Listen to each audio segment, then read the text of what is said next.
Hi. Hi. Oh, excuse me. Just practicing my mixed martial arts. We're in Tokyo, eh? But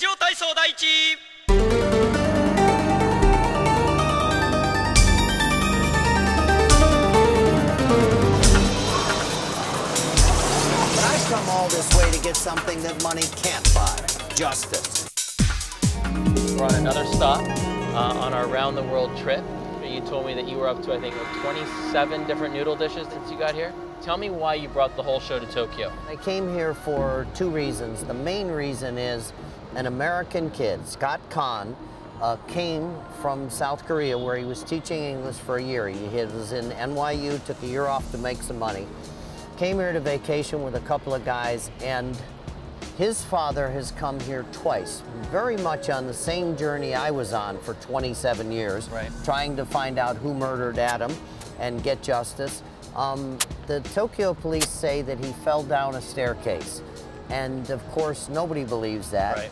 When he was brought to the hospital unconscious in a coma, this wonderful Japanese woman videotaped Scott Kahn's huge facial injuries, defense wounds all over his arms. She said, this boy didn't fall down the stairs. She said he was beaten and he probably will die. She was right. Knowing that this crime just happened a couple months ago, what was it like meeting Scott's dad? What was it like talking to him and literally being right in front of the building where his son was found? It was very tough because I walked in his shoes. He keeps going to the police. 4 times in 2 trips, he's gone to the police and said, there is video of my son in the hospital. I know what it's like not to get that justice, and I'm praying that the Japanese police say, okay, there's enough international pressure, we can't just sweep this case under the rug. Just before the dad came to meet you today, he was at the U.S. Embassy. What should the U.S. Embassy be doing in this case? I know from my son's cases and hundreds of other cases, cops are human beings. They make mistakes. They try to close cases and try to get them off their plate and move on to the next case. So I think the U.S. Embassy is going to saddle up, put a little bit of pressure on the Japanese police. Japanese people are very respectful. They're very much law and order, very civilized and very compassionate society. So I'm hoping we can reopen this case. And we're also here for another case.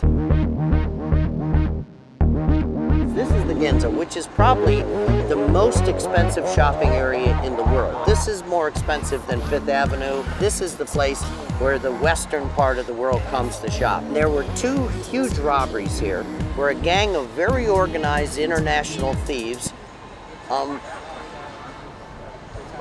stole our light.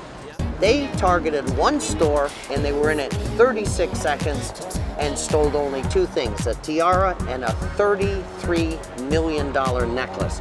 Now police have figured out they're part of an international gang called the Pink Panther Robbers that have made jewelry heists all over the world. Well, that's 2 interesting cases here in Tokyo, and we will see you in the next city. Hi. What actually goes on in the building here? I mean, I know, for example, Interpol has offices all over the world, but this is the main headquarters, right? Yeah, they try to coordinate the efforts depending on who they're looking for. At least a couple of cops from many, many countries come here to Lyon, France to work on international crimes. They put together different types of task forces, and there's an actual task force working on the Pink Panthers, named after the movie. Kind of funny because this time it isn't a movie imitating the reality. These are bad guys who imitate the movies because they hid one of their jewels that they stole in a jar of cold cream to transport it. There are about 300 of these guys worldwide. They plan robberies in high-end jewelry stores in big cities. Pulled one off in Dubai, which I think would take a huge amount of courage and guts and chutzpah to try to rob a jewelry store in the Arab Emirates, because I think everybody knows how tough Arab law is. So they're not just smash and grab, they're very sophisticated. You know, I remember the last time that we were here, Ron Noble, who's an American, said to you that people in the United States were very naive about terrorism. My good friend Ron Noble. Hi, Ron. He's the first Secretary General of Interpol from the United States. Do you think since we were here the last time, Americans' attitudes have changed, and you think that's because of Ron Noble's work? Ron Noble has really made it an international agency, and they've done a lot of really good things. They have a thing called the Red List, and that's the world's most wanted. And I've profiled some of the world's most wanted on this show. We're going to do some of Interpol's fugitives on this show, and they've put some of my cases on the Red List. And Ron has changed a lot of attitudes worldwide about Interpol. They try to you know, create that atmosphere of exchange of information about terrorists. That's what's key. Right. The terrorists know no borders, they know no boundaries, but the cops lots of times don't exchange information country to country. Well, I know he's ready to talk to us. You ready to head in the building? I'm looking forward to it. I love Ron. He's a good friend and he's a kick-ass cop. Okay, guys, let's go.